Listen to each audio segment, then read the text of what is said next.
Hey parents, Ms. Carp here. So today we're going to do section 11.5. We've got case 3. Again, this is partial fraction decomposition. This refers to non-repeating irreducible quadratic factors, okay? And this is in the denominator. So what does this mean?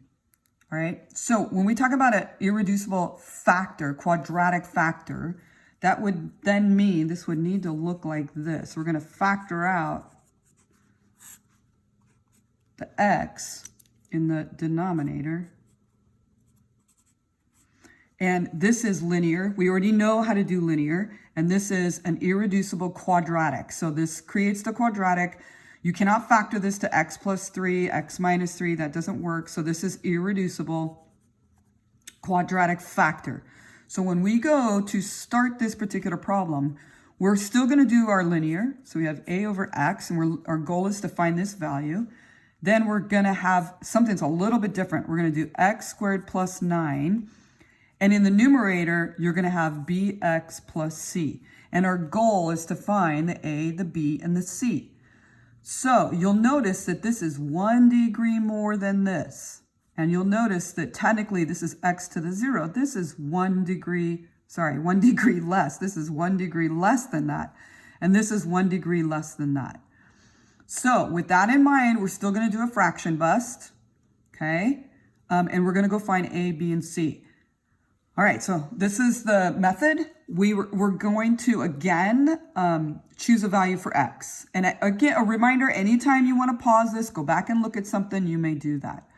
All right, so again, linear. This is non-repeating linear. This is non-repeating quadratic factor, okay?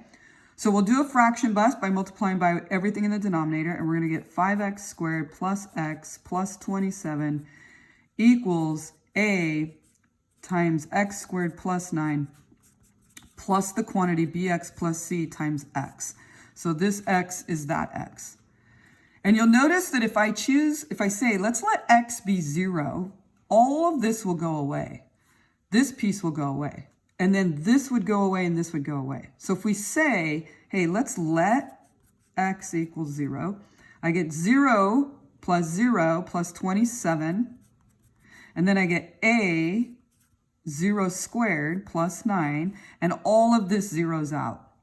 So at this point, I get 27 equals 9a, and a equals 3. Now we're going to hold on to this. We're going to back sub it. All right? So if I want to set up my partial fraction decomposition, I already know that's going to be a 3. This is plus sign. All right? So I'm looking now for the b and the c. So we're going to go back to this equation, and I'm going to write it out again, but I'm now going to back sub a equal to 3 and see how that looks at this point. So 5x squared plus x plus 27 equals 3 times x squared plus 9 plus bx plus c, quantity times the x. So I now have 5x squared plus x plus 27 equals 3x squared plus 27. And we're going to multiply this out. So I get bx squared plus cx, right? Distribution. All right.